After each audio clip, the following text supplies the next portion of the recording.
Messi ছাড়া যেরকম Argentina একটু ভয় পায়, হ্যাঁ, কিন্তু আসলে নেইমার ছাড়া ব্রাজিল ভয় পায় না। আমার মনে হয় সবাই ভালো খেলবে। আজকে এই যে ব্রাজিলের এত সমর্থক সবাই বলছে জিতবে আর আর্জেন্টাইনরা বলছে হারবে, কি মনে হচ্ছে? আর্জেন্টাইনরা বলছে হারবে, আসলে ওরা এটা মন থেকে বলছে না, কারণ ওরাও জানে যে ব্রাজিল না থাকলে বিশ্বকাপের অর্ধেক না 75% আনন্দ শেষ। আমার হাজব্যান্ডও আর্জেন্টিনার, আমার বাচ্চাও আর্জেন্টিনা, কিন্তু ওরা কিন্তু চাচ্ছে ব্রাজিলটা অন্তত সেমিফাইনাল পর্যন্ত বা কোয়ার্টার ফাইনাল পর্যন্ত যাক, না হলে বিশ্বকাপের ইমেজ নষ্ট হয়ে যাবে। বিশ্বকাপের ফাইনালের দিকে যদি আর্জেন্টিনা ভার্সেস ব্রাজিল হয় সেই ম্যাচটা কেমন? অবশ্যই এটা আমি স্বপ্ন দেখি।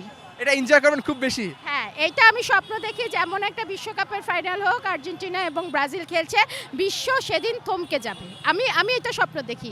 বিশ্ব তাকিয়ে থাকবে ওই একদিনের জন্য পুরো বিশ্ব থমকে যাবে, একদম একদম। নেইমার নাকি বেশি ওভার অ্যাক্টিং করে, আপনি এটা নিয়ে কি বলবেন?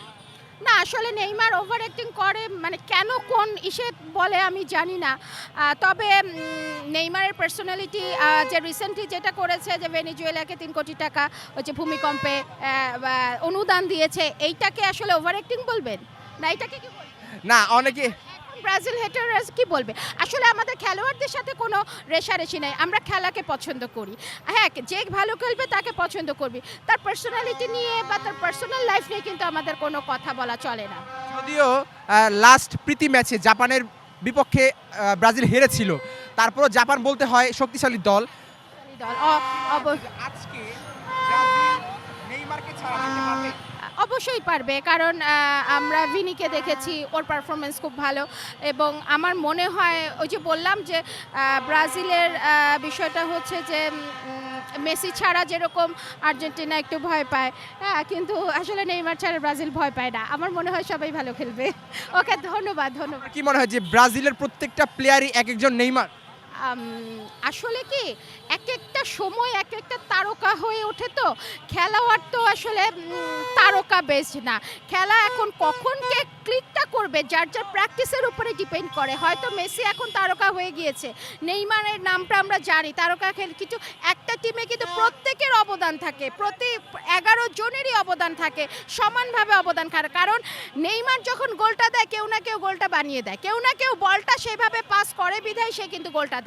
একার কৃতিত্ব না। মেসি যখন গোলটা দেয় তখন কেউ না কেউ আরও হয়তো 6 জন প্লেয়ার গোলটা মানে ওই বলটাকে বানিয়ে দেন, হচ্ছে গোলটা করে। এই জন্য আমি বলবো কারো একার কৃতিত্ব না, টিম মানে হচ্ছে সম্মিলিত প্রচেষ্টা। তাহলে আপনি বলছেন যে ফুটবল একটা টিম ওয়ার্কের মতো? টিমওয়ার্ক, একদম টিমওয়ার্ক, একদম টিমওয়ার্ক। মানে একটা দল জয় হলে প্রত্যেকের সমান গুরুত্ব থাকবে, প্রত্যেকে সমানভাবে সেখানে থাকবে।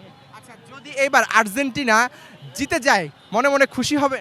না, আসলে সার্ভাইভাল দ্য ফিটেস্ট। যদি আর্জেন্টিনা ভালো খেলে, সত্যি যদি ভালো খেলে, তাহলে আর্জেন্টিনা জিতুক, আর ব্রাজিল যদি ভালো খেলে, ইভেন যদি ধরেন যে আজকে ওই ঘানা বা সেনেগালের মতো টিমও যদি ভালো খেলে কখনো ইসে চলে যায়, ফাইনালে চলে যায়, আমাদের তো সেলিব্রেট করা উচিত, যাতে যারা পিছনে আছে তারা কিন্তু কষ্ট করেই একটা পর্যায়ে যায়। কেউ কিন্তু without practice, without motivation, without dedication কেউ এগোতে পারে না।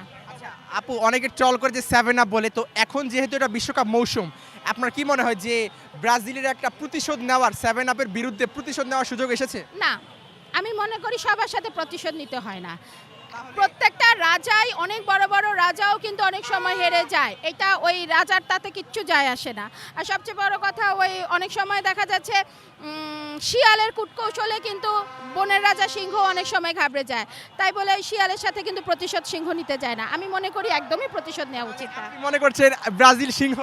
অবশ্যই, তাহলে সিংহের কি জয় হবে? অবশ্যই হবে। সিংহ নাকি সিংহ বাঘের কাছে হেরে যাবে? না, একদম না, হোপ ফর দ্য বেস্ট, অবশ্যই ব্রাজিলের জয়।